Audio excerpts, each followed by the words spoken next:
By design, the Speakers Showcase allows students the opportunity to not only cultivate their communication competency skills, but also empower themselves and you.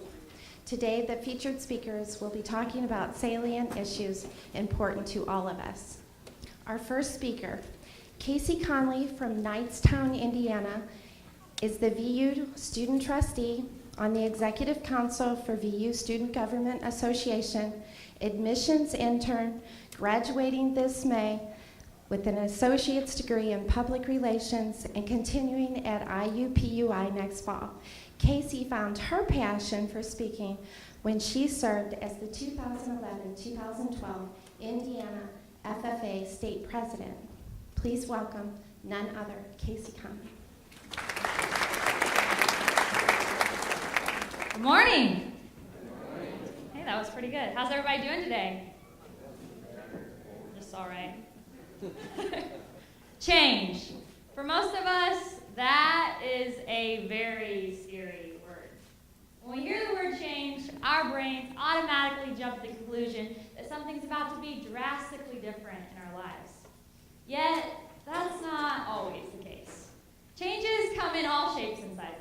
They can be small, like a difference in the weather, or huge, like packing up all your stuff and moving 3 hours away for college. But no matter which way we look at it, change happens every single day. And when we truly learn how to deal with that change, when we can accept, adapt, and adjust to change, that and only then can we be the better person that we want to be. All right, how many people in here have siblings? Raise your hand. Okay, almost all of us. Now, out of all those people, how many of us are the oldest? A lot of us. I'm the oldest too. When I was 3 years old, my mom and dad told me that I was going to have a baby brother. Right then and there, I called him Bub. When Bub was born, I was bound to determine that I was no longer going to be a baby. I was going to be a big girl. I started doing all these big kid things like walking, talking for my brother, and even I stopped wearing my diapers. My mom and dad loved that. But there was one thing that I just couldn't quite let go of. That was my pacifier. Anybody else love the pacifier when they were little? You're not going to admit it, of course, but you guys did. So I couldn't let go of this pacifier.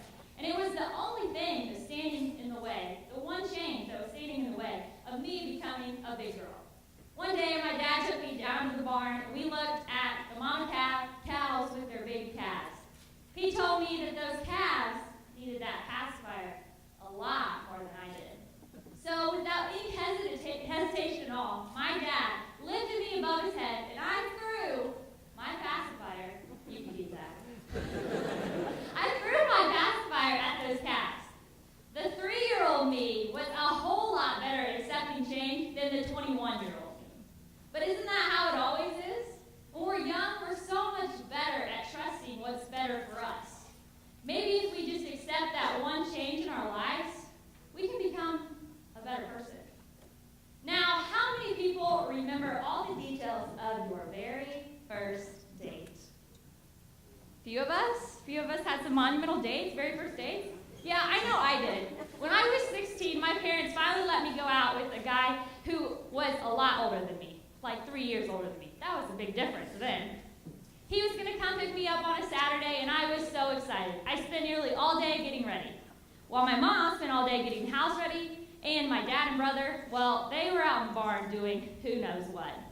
It was about 20 minutes until he was supposed to be there to pick me up, and I smelled the worst smell I've ever smelled in my life. The smell of a skunk. So my dad and brother are really big into trapping, and they had trapped a skunk, and they had skinned it and hit that scent gland. And my barn and my whole entire house smelled like skunk. I was so embarrassed. I was so mortified. I called my date, begging him not to come, but he said he was going to come anyway.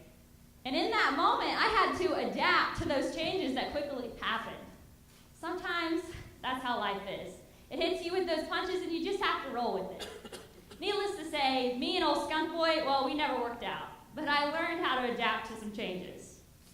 All right, finally, who knows the Turtle Man? Yes, thank you. I love the Turtle Man. He has a show on the Animal Planet called Call the Wild Man. If you don't know who Turtle Man is, let me catch you up.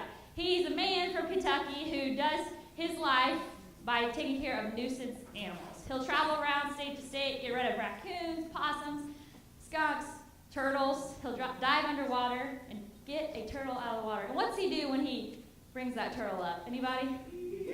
Yay! So Turtle Man is so awesome at accepting changes and challenges every day in his life. He adjusts to the little changes that he sees on a daily basis. Imagine if we dealt with our changes like Turtle Man deals with his. Every time we overcome one, we could just say, yay! So maybe change is inevitable. We never know when it's going to happen. But we can accept, adapt, and adjust to that change and make it better in our lives. You know what they say? The only thing that stays the same is that everything changes. Thank you.